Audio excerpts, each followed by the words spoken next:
drafted into the army, not much, but for an entry-level job, you need an experience, something which should be an entry-level job, right? So where do I come in? So I'm a data consultant, just like you. I faced countless rejections time and time again, but I know the secrets, and I'm going to share them with you. I have gone ahead to get offers. I'm currently working in a company, and I also conduct interviews for people, right? Hopefully, I'll be of help to you. So, this is a slide to show the number of unfortunate leads that I have gotten in the past. There are actually a lot more than this, but these are just unfortunately, unfortunately, unfortunately, unfortunately. So, I don't want anyone to feel bad for getting one or two. Unfortunately, even 100 to me is not so much. And the more of it I get in a day, the more I know I'm in the right track. But I just try to reevaluate and see what I'm not doing well and what I can do better. All right, so I think the first thing that we all should know about this job search is that job search is marketing. It's not different, it's marketing, right? We could think of job search as many things, but if you have this mindset of job search being marketing, it will save you a lot of stress. I don't know, can everyone see my slides? Yes, Yes. we can. Yes, we can. All right, so job search is marketing and you are the product. Job search is marketing and you are the product. So if job search is marketing, then what exactly is marketing? Right? For us to know what marketing is, I first should tell us what marketing is not, which a lot of people think. When I say job search is marketing, for some, they become a bit, yeah, not everyone likes marketing. They feel uncomfortable with it, and that's because the concept that we have about marketing is that marketing is you being sleazy and trying to paint a picture of what is not, right? But is that really what marketing is? We would see someone who would lie and sell something and we say, oh, this person is a good marketer, is a great marketer, right? But at the end of the day, is that what marketing really is? Right? In my own opinion, and what I think is marketing is you uncovering value. Do you understand that? You uncovering value. So there is value and you're uncovering it. So for instance, if you have a car and someone finds something valuable, like is looking for high speed, right, in a comfortable place and something that's trustworthy, you can present this car to this person and say, oh, this is the value I have to offer to you. This car will meet your needs. You're looking for safety, you're looking for this, you're looking for this. We have crafted this car to meet your needs. But first, that car has to exist, and that's the value that I'm talking about. You have to create value and you have to showcase this value to the world, right? And people who are interested in it would come and find you and meet you. So that's what marketing is. And this is literally what I found out, that job search is marketing. Nothing more, nothing less. The best marketing doesn't look like marketing. So the best way to market yourself, when you market yourself really well, no one really says person is marketing. So the best marketing doesn't look like marketing. But the starting point is value. Okay, the starting point is value. You have to be of value. So what type of value am I talking about? I'm talking about a type of value that is defined by your customer and not you. So in this case, this type of value I'm talking about is defined by who is hiring you and not you. It is defined by their needs and not your needs. So what that means is that if you learn all the data skills in the world except one, and that single one is what companies are looking for, then you are not valuable to them. Do we get that? So you have learned the most complex algorithm, right? Or you've learned the most complex stuff. And if what they are looking for is very simple and is different from what you have to offer, then you don't have any value for them. So that was the first thing I found out about job search, is that a lot of times we are trying to convince companies of what we think they need, but no, they have a need already, and all you just need to do is to tap into that. All you need to do is to tap into that, right? And I'll use this as an example. Here we have treasure, and on the left we have treasure, and on the right we have water in a desert, right? If you are at the brink of death and thirst, you are thirsting so much that you are at the brink of death, and then you see someone place beside you this treasure or this bottle of water, how many of us will actually pick the treasure?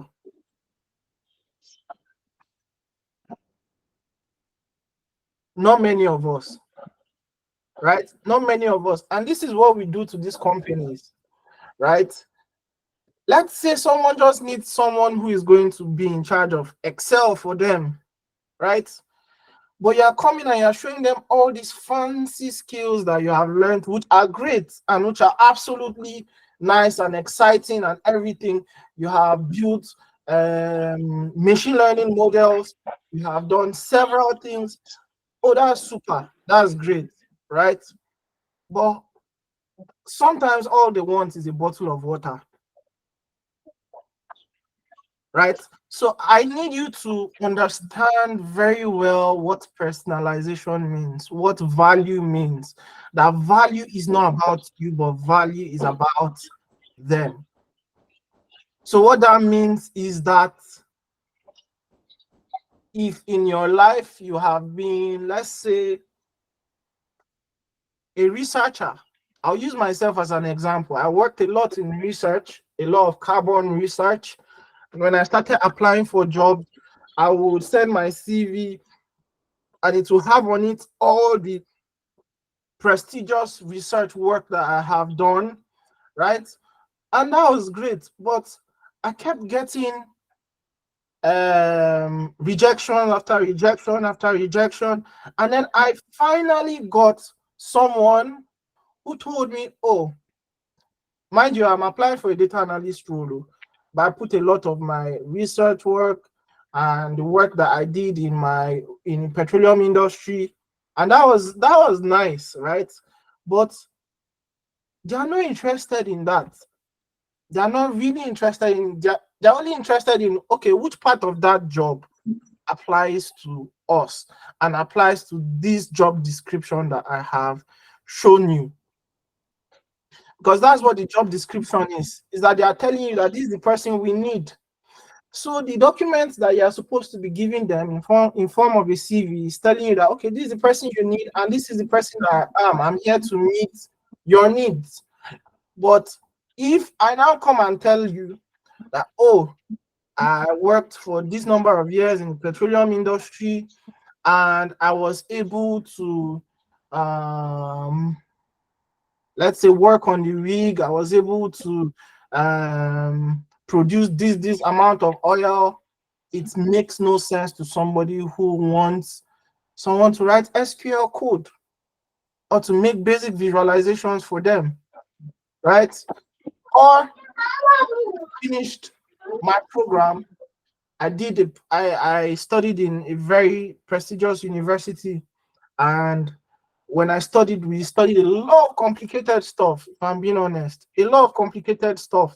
And then I go for interviews, and no one seems to be interested in the complex stuff that I have to tell them, right? They are just asking, okay, how good are your SQL skills? And no, don't worry about SQL. SQL is child's play. I'm here to tell you about the latest cutting edge algorithm. But no, they're not interested in that. It adds no value to them as at the point in time they're asking. So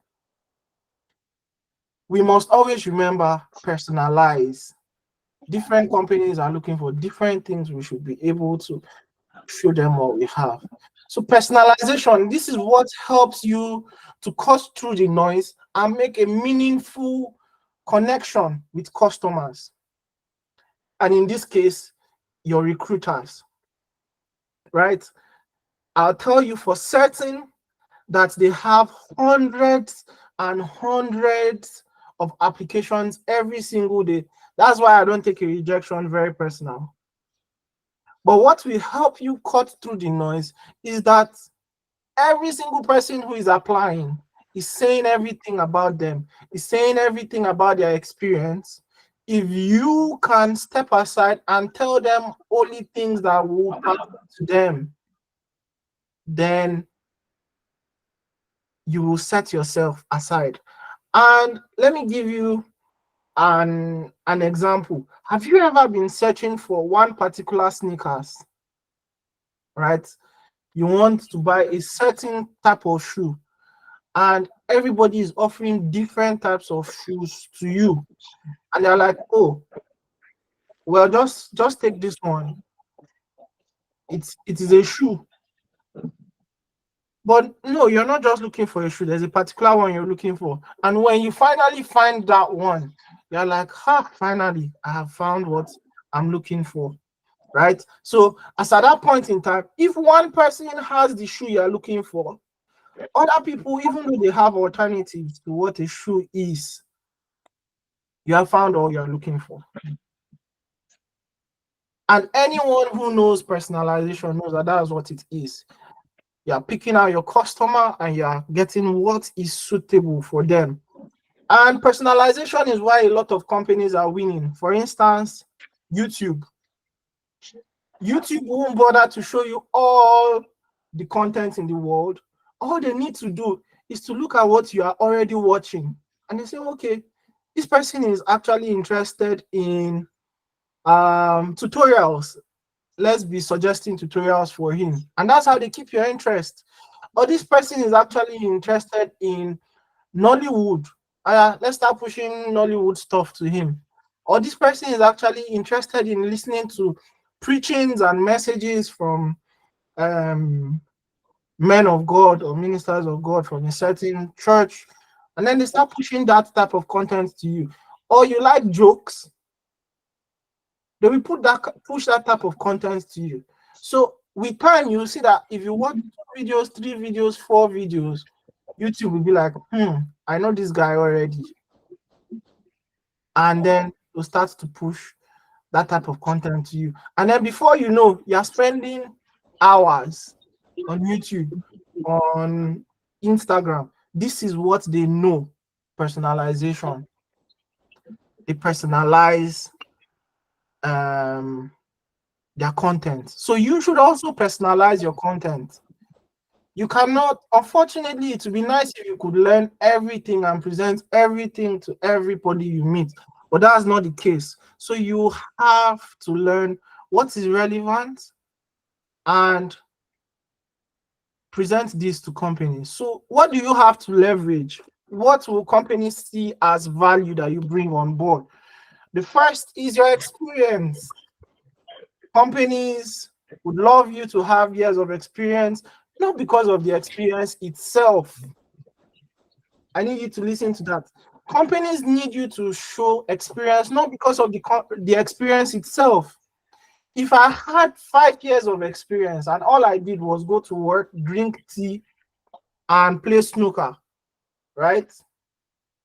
And another person have 3 months of experience, but the person did intense work and in that time was able to make plenty mistakes, recover from the mistakes, learn the in and outs of the software and of the work environment.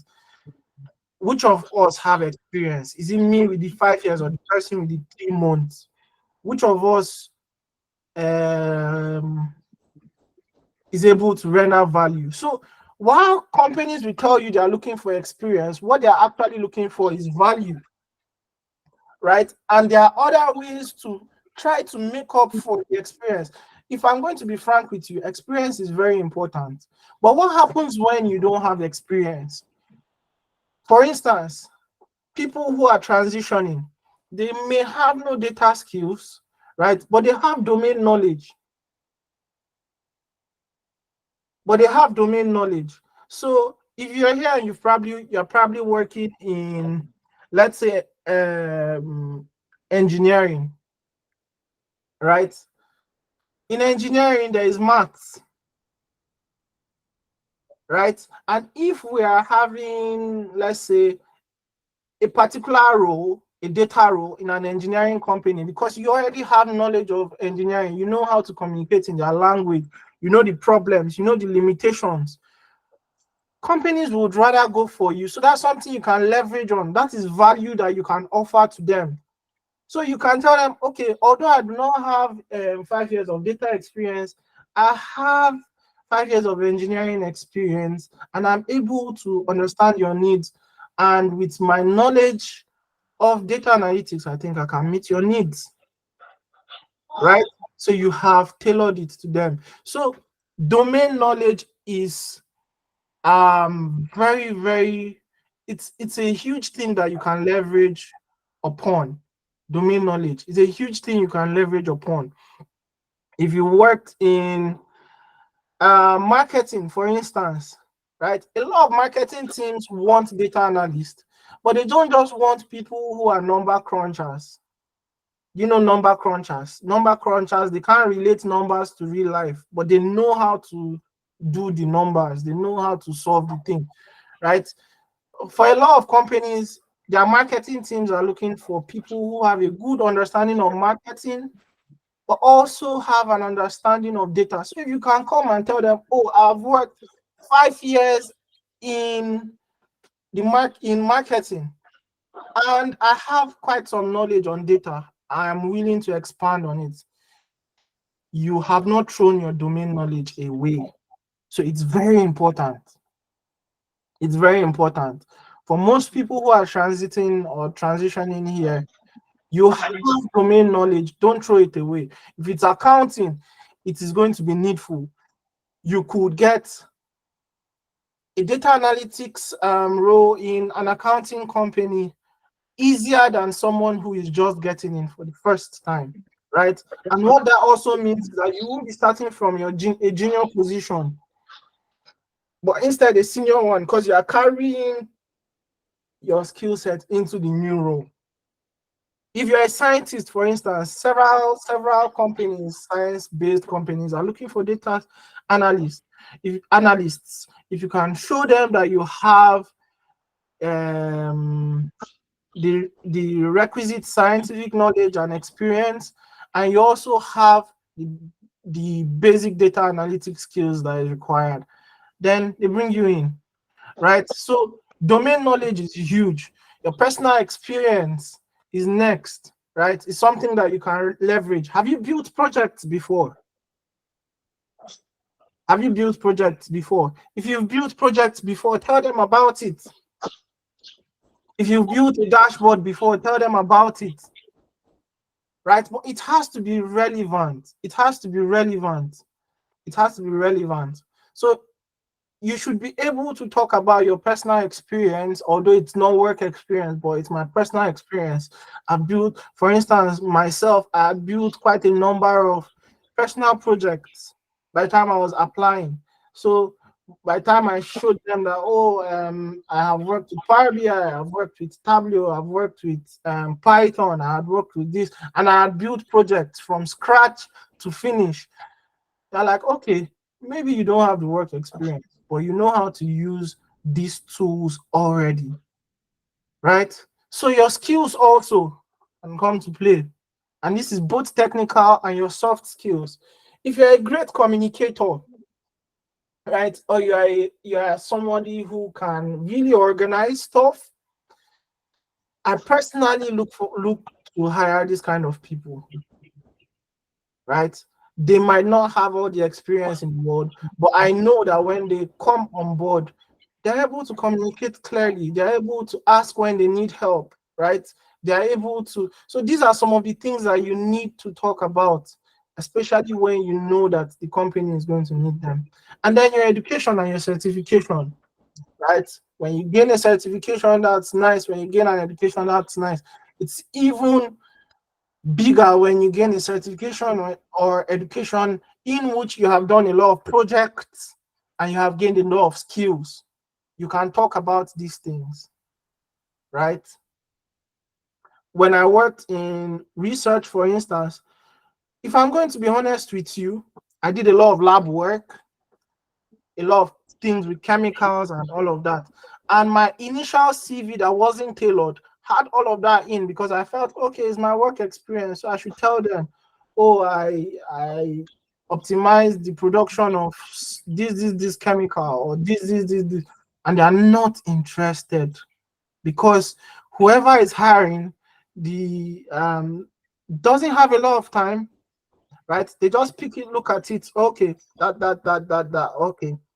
If they can see immediately what they need, SQL, Python, okay, this person has knowledge of SQL, he has knowledge of Python, and then they're able to see all these things, then they bring you on board. So you're able to do a program or a certification where they'll teach you, they'll give you the knowledge that you need, and they'll also get you to work on projects that will build your skills.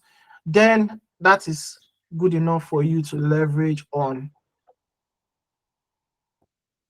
Portfolios and skill sets. You should be able to have a portfolio and that shows your skill set, right? To be able to build a portfolio that shows your skill set. And what I would often advise people is to have at least 2 projects in your portfolio. A lot of people build for portfolios and they have 10 projects in it. I mean, that's good and that's fine. But if the 10 projects are not solid projects, then that's where we begin to see a problem, right? So to gain the skills, you can do plenty of projects, but what you should present in your portfolio is at least 2 very solid projects. One of these projects should show that you have cross-discipline expertise. So you understand how to use a range of softwares, or you understand the basics, you understand how to clean data, you understand how to get data, you understand how to do basic stuff with data, right? It should be able to show all those things in little things. At least you should have one project that could show that, oh, I can do plenty things if you need me to. And then you need at least one project that will show that although I can do many things, I have this deep expertise in this thing. For instance, oh, Power BI. So if you say, oh, I may be good in other parts of data analytics, but for Power BI, I am so extremely good. I can solve any problem that you have with your Power BI. You become a lot more useful to them than someone who just know how to do a little of everything. And if on the other hand, all you know is Power BI, and you do not know how to write queries in SQL, and you do not know at least the basics of other softwares, and you do not have an understanding of basic statistics like mean, median, mode, and all of those things, then you are not very useful to them. So what will make you useful to companies is that you can showcase that you have a T-shaped skill set, which is wide and deep. So you have a good understanding of everything, and you have very good and in-depth understanding of one thing. And I would like to call that thing your superpower. So as a superhero, different superheroes can do different things, can fight at least moderately, right? But when it comes to something heavy that has to do with heavy lifting, at least we know who to call. We know that it's what's this guy's name? The big guy, the big superhero that is made of rocks. At least we know that that's the guy to call, right? When we know that we need speed, we know that it's this other guy that we should call, right? When we know that we need something else, we know who to call. So you should be that guy who they know they will call when they need a certain thing. It positions you very well. So people who ask me, I tell them, okay, after getting your good knowledge and understanding from a certificate course or program, try and gain something like a Power BI certification, right? Not for the certification itself, but for what you will learn while trying to achieve the certification. It will go in deeper, and then you do projects in it, and you're good. Or your superpower might also be your domain knowledge, right? So you could do a project that shows that you have general skills and knowledge, and then you could now do a project that shows that you have, let's say, marketing skills, right? There are data analytics projects that are specific to marketing. If you're able to do a project like that, it will showcase that you have extensive knowledge of marketing, and it will show that you are able to meet their needs in marketing. So it's tailored to show that that is your superpower. So while you are trying to apply for roles, I need you to ask yourself, if I'm the superhero they are looking for, then what is my superpower? So you have finished building value, you have done a course, you have built projects, right? Is that where it all ends? If that's where it all ends, then unfortunately, people won't know about you. I know a lot of people who have written very beautiful songs and then it ends up in their laptop. Or people who are painters and then they paint very beautiful pieces and then they just hang it in their room. No one will know you for what they don't know you for. No one will know you for what they don't know you for. I remember a singer, very awesome, beautiful singer. She sings, and the whole place is quaking, right? She heard a song on the radio one time, and she's like, ah, this song is so. How do songs like this get so popular? I'll tell you why songs like that get so popular. It's because people like you who are not singing and showing the world your voice are not on the airways. You're not broadcasting yourself. You're not sharing your links of your stuff. So how do you want people to know about you? So as I said, the first thing you should do is start with value. Add value to yourself. Do the courses. Listen to podcasts that talk about data analytics. Broaden your horizon when it comes to data analytics, right? Do those courses, do those projects. Let the projects be deep, let the projects be wide, and let the projects be tailored, right? And you don't need to learn everything. If you can focus on a few skills and get your superpower in them, then you will meet the needs of who you're applying to. And then when you do that, then you uncover this value. So you have value now, then you uncover the value. How do you uncover this value? And I'll take you through this. I told you, job search is marketing. So if you're a marketing person, this thing that is sitting right in front of you is not something that you find strange. It's something that you've probably seen almost every single day of your life, and it's called the funnel, the marketing funnel, AIDA funnel. And the first part of this funnel, or let me tell you what this funnel is. This funnel has to do with the transitioning of customers from one stage to the other. So customers would usually start by awareness. They'll first be aware of the product, then they'll now be interested in a product, then they'll now have desire for a product, and then they now take action. How do you make sure that people know about the skills and the knowledge that you have? Apply. Apply. Keep applying. Send your CV to recruiters, put your CV on job boards, go for events, talk to people about what they are doing and what you are doing. get it out there. And honestly, the way I see it is like, um when you're inviting someone for a show or a conference, or or you're inviting someone for a product or something, they bombard you with advertisements.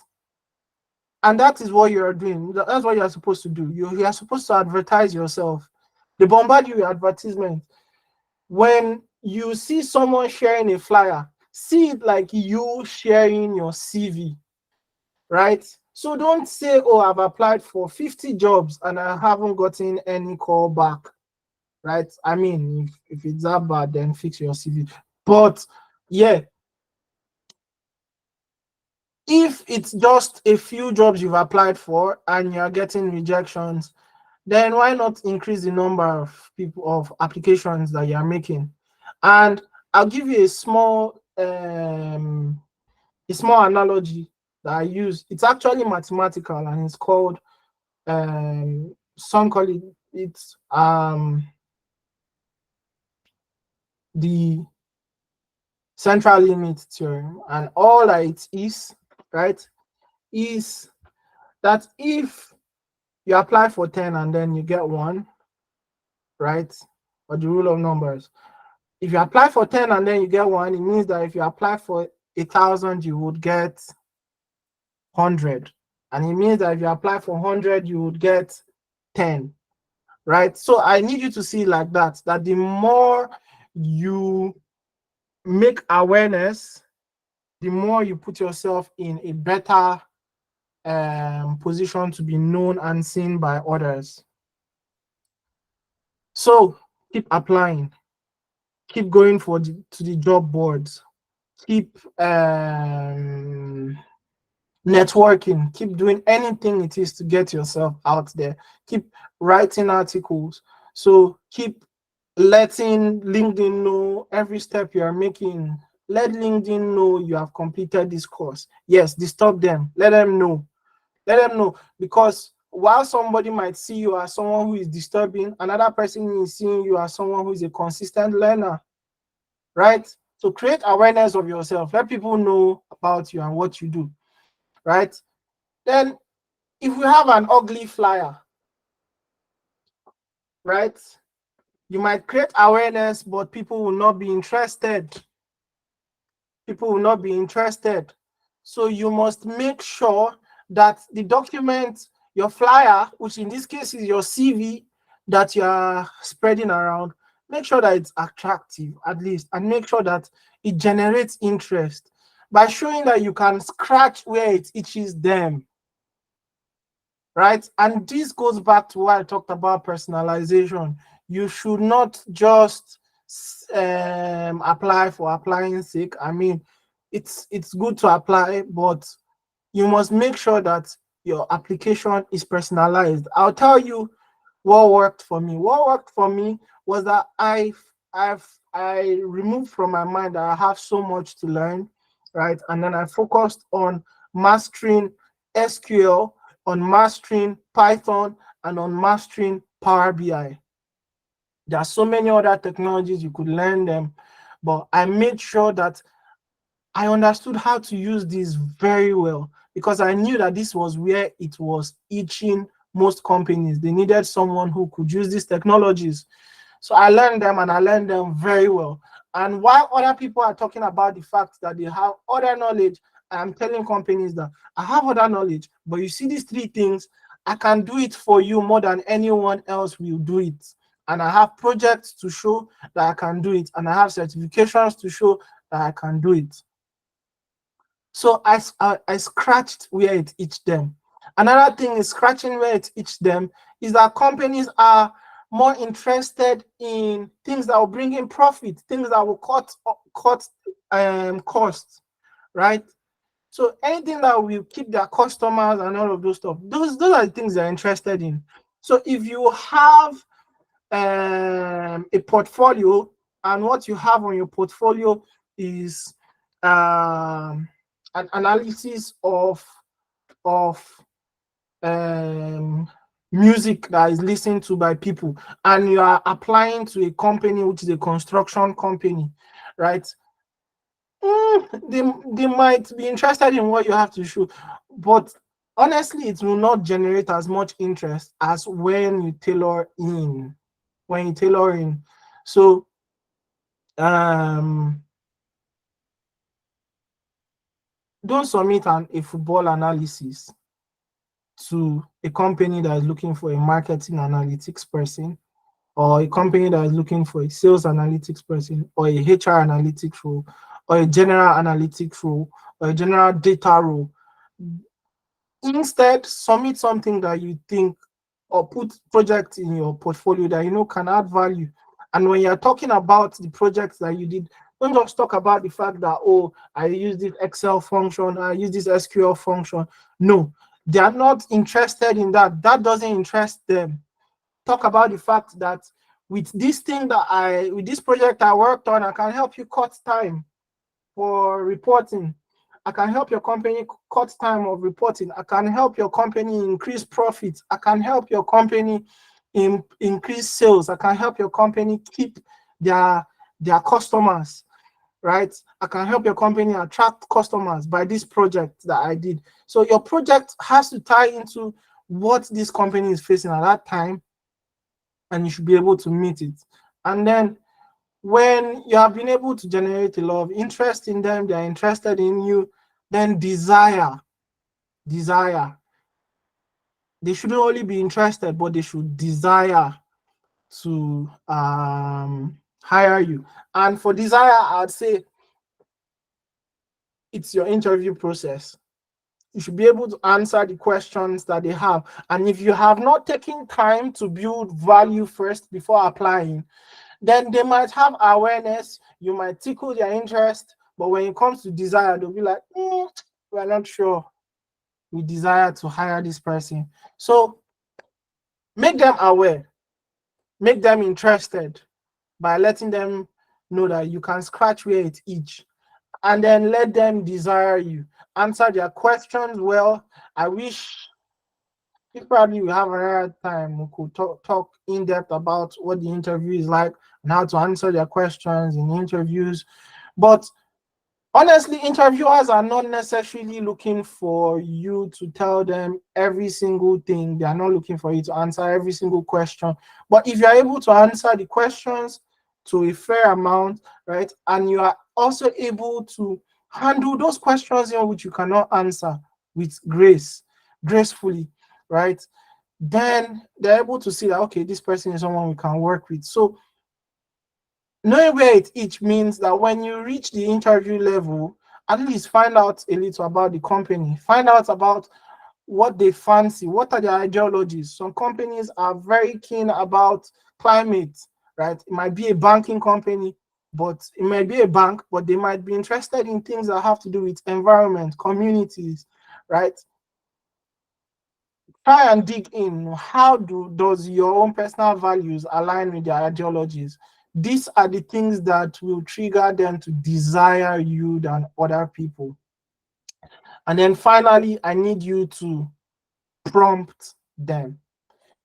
You have made an application, days later, you're not hearing from them, prompt them. Maintain a relationship with them.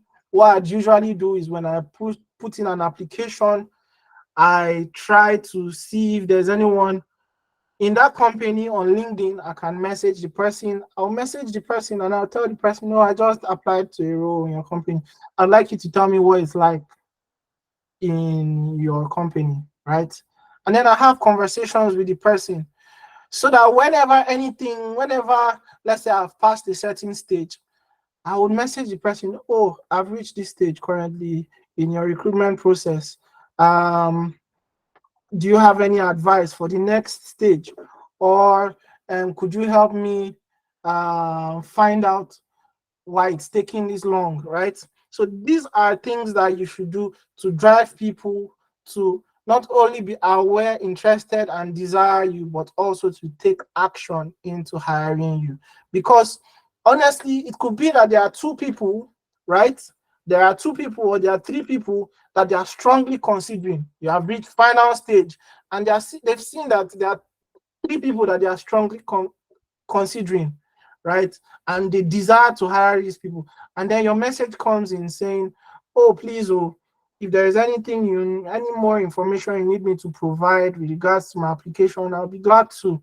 But I'm just checking in to know how far you've gone with it. When they see a message like that, they know that you are someone who is proactive and you are prompting them to take action. And it's most likely that they are going to choose you. So I wish I could go any deeper, but this is all I have for now. Get a data analytics role without experience.